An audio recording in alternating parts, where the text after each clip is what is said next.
Limpeza urbana e manejo de resíduos sólidos, né? Gestão dos resíduos.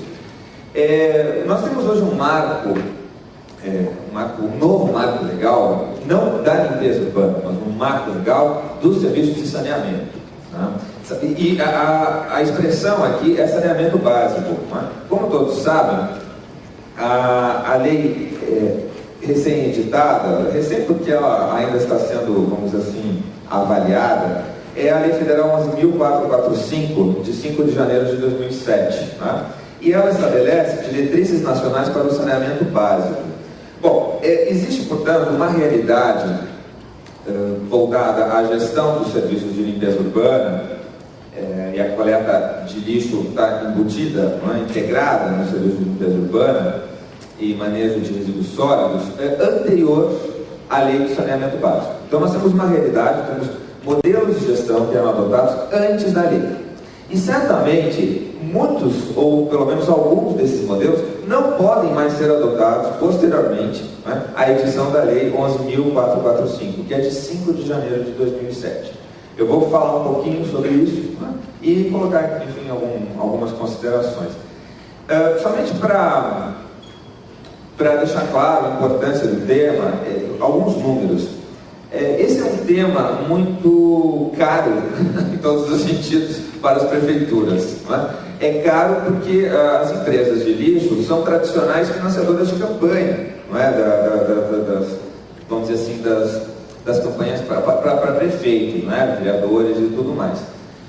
Então, além disso, geralmente os serviços de limpeza urbana, eles consomem de 4 a 10% do orçamento público municipal.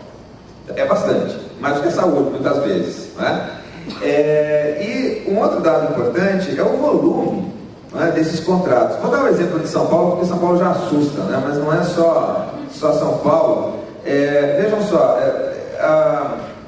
a ex-prefeita Marta Suplicy, na sua gestão, ela firmou uma concessão para a exploração do lixo por 20 anos, renovável por igual período, né? E o que acontece? Ali, só nos 20 anos, isso iniciou em dezembro de 2004, o valor envolvido é de 50 milhões mensais, né? Isso já baixou. E o valor global do contrato é de 12 bilhões de reais.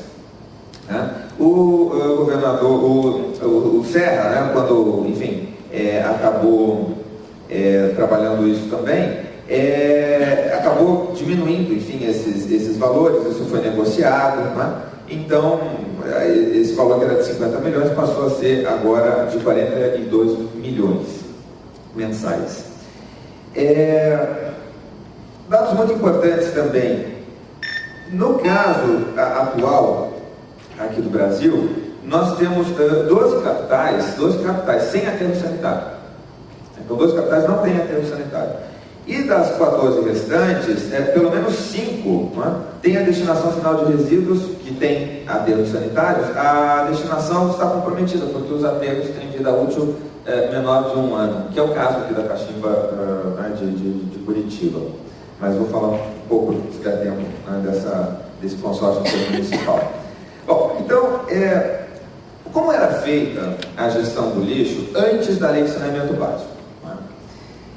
Hoje, um marco muito importante, uma premissa, eu diria, é que as atividades integradas na cadeia de limpeza urbana e manejo de resíduos sólidos são ou têm a natureza jurídica de serviço público, certo? O saneamento básico hoje é composto de 4 atividades, na segunda lei de saneamento básico: abastecimento de água potável, esgotamento sanitário, drenagem e manejo das águas pluviais urbanas e limpeza urbana e manejo de resíduos sólidos. Portanto, limpeza urbana e manejo de resíduos sólidos é uma parte da cadeia de saneamento básico hoje no Brasil. E sem dúvida a natureza de serviço público.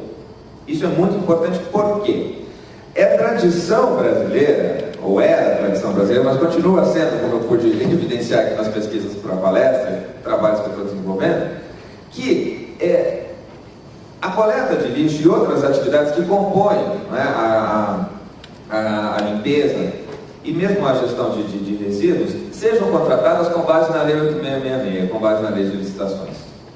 Isso era, eu não arrisco aqui uma porcentagem, mas grande parte dos contratos, quando havia contratação de terceiros para a realização desses serviços nas prefeituras, a contratação era com base na Lei 8.666.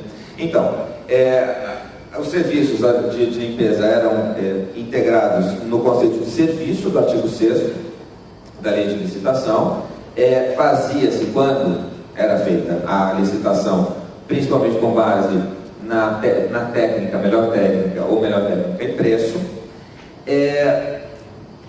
Problemas ocorriam na licitação, geralmente muitos problemas ocorrem em licitação desse tipo, é um setor muito mobilizado, são grandes contratos, enfim. Os contratos acabavam sendo feitos porque as licitações eram judicializadas, vamos dizer assim, os processos licitatórios, era feita a contratação emergencial, com urgência, com dispensa de licitação. Ali nós temos aquele prazo, do artigo 24 e inciso 4 da Lei de Licitação, fala dos 6 meses, 180 dias, mas os contratos acabavam tendo uma vida útil muito maior, de 5 anos, às vezes 6 anos, ou seja, maior que o mandato dos prefeitos.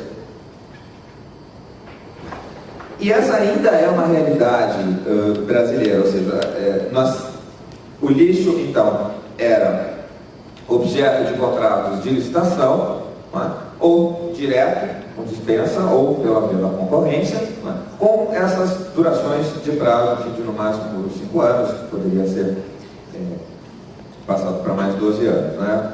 E uma outra realidade anterior à Lei de Saneamento era que as próprias prefeituras fizessem execução direta desses serviços.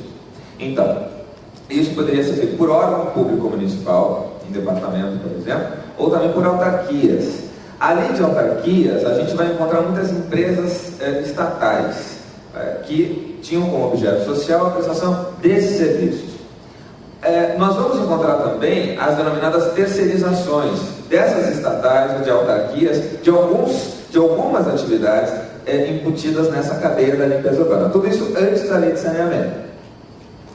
Bom, a remuneração desses serviços, então, a gente sabe, pode ser por taxa ou tarifa.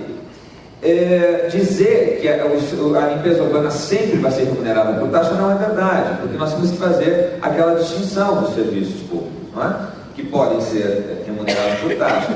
Os uti-singuli podem ser remunerados por taxa, os uti-universi não.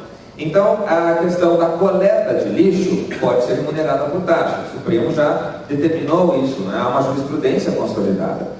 A limpeza urbana, no sentido dos logradouros e tudo mais, isso é uti-universi. Não poderia ser, não pode ser, embora as prefeituras forcem um pouco a barra muitas vezes, remuneradas por taxa.